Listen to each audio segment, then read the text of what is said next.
gue baru aja kelar nonton sequel film Top Gun ya, yang pertama rilis itu tahun berapa ya, 86 gitu kalau nggak salah. Jadi intinya ini adalah film dengan sequel paling lama span waktunya katanya ya, di sepanjang masa 36 tahun, 33 tahun gue lupa, pokoknya lebih dari 30 tahun dah ya. Dan emang gila sih, emang film yang diciptakan untuk bioskop cuy, parah. Atau lebih tepatnya bioskop diciptakan untuk film ini gitu. Lu kalau nonton film ini di bioskop, wah gue jamin dah mata sama kuping lu pasti meleleh cuy, gila. Lu harus bisa nonton film ini sebisa mungkin di layar paling besar IMAX gitu ya, misalkan yang maksimal gitu. Kalau nggak di IMAX minimal yang Dolby Atmos lah. Sebagai film blockbuster, gue harus akui Tom Cruise itu emang rajanya bikin film blockbuster ya. Mungkin ada yang miss tapi kebanyakan hit, dan salah satunya ya ini. Walau lu nggak nonton film pertamanya, kayaknya lu masih bisa nyambung sih nonton ini. Tapi kalau gue pribadi, kalau lu nonton film pertamanya, mungkin lu bakal lebih emosional di film yang kedua ini, karena ada beberapa bagian yang emang bener-bener benang merah banget ke film pertamanya. Dan harus gue akuin, film ini teknisnya udah numero uno cuy. Numero uno, anjir. Pokoknya semua pertempuran pesawat jet di udara, dari mulai latihan sampai pertempuran beneran nanti menuju endingnya, itu bener-bener gue nggak bisa lepas sih mata dari layar. Serasa ada di dalam kokpit sama mereka, anjir. Banyak banget adegan-adegan yang bikin gue kayak tahan nafas juga sih. Gue serasa jadi kayak penumpang mereka gitu, anjir. Pas bener-bener adegan pertempuran, meliuk-liuk pesawatnya gitu, dan manuver-manuver gilanya tuh bener-bener bisa digambarkan dengan keren gitu di film ini. Dan bener-bener nggak akan bikin lu bingung banget gitu, karena gue ngelihat di sini dia bisa menyajikan pertempuran di udara, tapi juga dengan bantuan visual lain gitu, seperti misalkan radar yang ngeliatin si ikon-ikon pesawatnya gitu lagi di mana, lagi ngapain gitu. Jadi itu kayak alat bantu ya secara nggak langsung, dan itu bagus sih treatmentnya. Jadi kita yang nggak ngerti-ngerti banget soal pesawat jet terbang gimana gitu, bisa kelihatan gitu lewat visual cue yang ada di radar, ada di peta, dan itu semua tergambarkan di sini. Selain itu di sini juga ada Val Kilmer ya, satu-satunya karakter dari film pertama yang balik lagi di Top Gun Maverick. Dan kalau kalian tahu, Val Kilmer kan emang sekarang beneran lagi menderita kanker tenggorokan ya. Dan gua salut sih, Tom Cruise pengen bawa Val Kilmer masuk ke filmnya ya. Jadi bener-bener harus ada dia gitu di sini. Itu cukup emosional sih di bagian situ gitu ya, karena ada dialog antara mereka gitu. Kelihatan banget Tom Cruise masih kayak anak muda yang entah kenapa nggak tua-tua gitu, sementara Val Kilmer udah tua tapi berusaha untuk terlihat tegar gitu ya, terlihat kuat gitu, dengan suaranya yang udah nggak bisa keluar semua gitu ya. Jadi dia di sini berkomunikasinya pakai alat bantu gitu, dan itu cukup emosional sih. Kalau dari segi dramanya sisanya sebenarnya nggak ada yang terlalu spesial ya, karena emang film ini lebih nonjolin sisi actionnya gitu ya. Bahkan drama percintaannya Tom Cruise dengan love interest yang baru yang diperanin sama Jennifer Connelly juga kata gue ya gitu aja sih, kayak cuman buat mengisi aja sih sebenarnya gitu ya, nggak begitu berdampak banget sih kalau kata gue. Bahkan mungkin beberapa adegan dia sama Jennifer Connelly itu buat comic relief aja gitu, biar filmnya cair gitu. Ada beberapa adegan komedi yang emang keluar dari interaksi mereka, dan kata gue it's okay sih. Treatmentnya Joseph Kosinski juga ya sebagai sutradara, kata gue nggak kalah oke sih gitu ya. Dari momen awal gitu ya, momen pertama mereka latihan gitu, pas si Maverick ngetes murid-muridnya ini untuk bertarung di udara, fun banget gitu, diselipin jokes gimana caranya mereka bertaruh, siapa yang kalah duluan harus push up 200 kali dan lain-lain gitu ya. Itu treatmentnya enak banget gitu, jadi kayak nggak bikin bosen. Itu editingnya juga oke gitu, siapa yang kalah, siapa yang ketembak gitu ya, gimana manuvernya udah mulai diliatin gitu.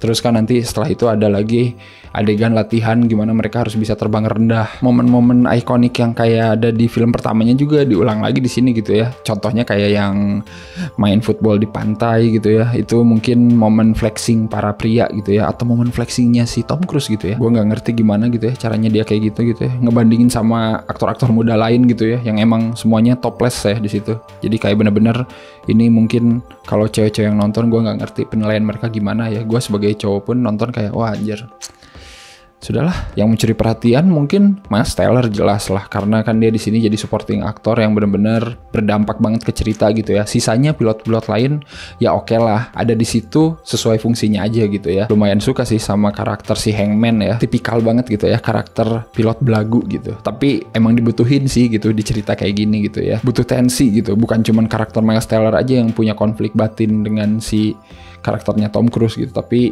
karakter-karakter lain juga harus ada tensinya dikit lah. Jadi mungkin lewat si karakter Hangman ini gitu, porsinya masih pas gitu, nggak berlebihan, nggak lebay gitu, nggak kayak dia bikin onar terus gitu setiap saat. Sisanya sih karakter-karakter pilot lain ya oke lah, maksudnya nggak begitu memorable, tapi gue tau lah Phoenix siapa, Bob siapa gitu, Payback siapa, Fanboy siapa, udah cuman itu aja emang yang bener-bener yang awal doang yang di highlight gitu. Anyway, katanya mereka emang bener-bener syuting sendiri ya, jadi kameranya semuanya, sound dan lain-lain itu ya mereka yang nyalain sendiri. Jadi pas sudah di darat dicek lagi sama sutradara, masih ada yang kurang, naik lagi ke atas buat tag sendiri. Emang gila-gilaan sih nih orang. Tom Cruise tahu gitu, film ini harus dibuat dengan sangat otentik gitu. Gue ngerasain banget gitu, dari getarannya, suaranya gitu, dan gimana pesawat itu bertahan. Anjir, bener-bener.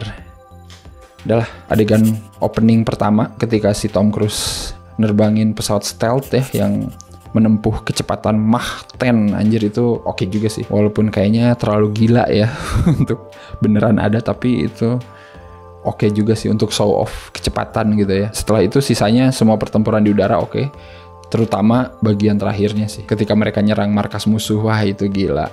Satu-satunya momen terepik adalah ketika pesawat jetnya si Maverick jadi tameng buat si Miles Teller alias si Rooster ya. Jadi dia ngelewatin si Rooster terus menukik gini, terus ngeluarin suar buat pengalihan rudal, dan itu tuh kayak anjing gila.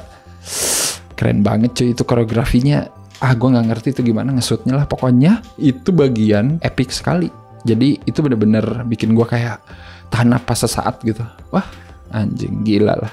Bangsat emang ini orang. Sejujurnya bagian itu emang bener-bener paling intens sih kata gue, karena setelah itu kan ada lagi ya gimana caranya si Maverick sama si Rooster berusaha kabur ya dari pangkalan udara musuh gitu dengan menggunakan F-14 yang jadul. Ya itu oke sih, maksudnya untuk koda lah ya, untuk sebuah encore lah. Kalau di konser mah ya ayo sekali lagi gitu, oke gitu. Tapi nggak seintens yang sebelumnya sih, yang pas masih lengkap mereka gitu, terus harus bertarung melawan para rudal-rudal gitu kan. Itu anjir gila sih, gila-gilaan sih itu. Bagus banget gambarnya itu yang pas shot wide yang ngeliatin semua rudalnya meledak terus pesawatnya semuanya pada meliuk-meliuk gitu. Wah itu oke banget sih, gila. Itu pas shot wide itu anjir. Edan cuy. Kalau mau gue kasih skor, wah susah ini. Skornya 8,5 aja dari gue. Ini mungkin salah satu yang terbaik sih di tahun ini. Salah satu film yang kayaknya tidak boleh kalian lewatkan di layar besar sih. Dan gue ngomong ini beneran cari layar paling besar, karena film ini kan di shotnya IMAX juga ya. Jadi kalau lu nonton di IMAX lu bakal merasakan pengalaman maksimum cuy, dengan gambar, dengan suara.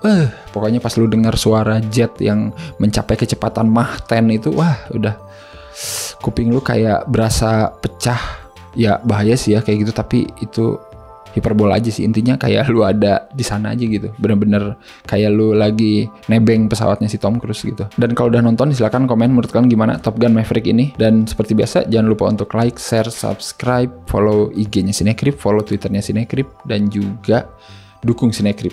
Bisa beli kaosnya, linknya ada di deskripsi, atau dukung langsung lewat Saweria, linknya juga ada di deskripsi.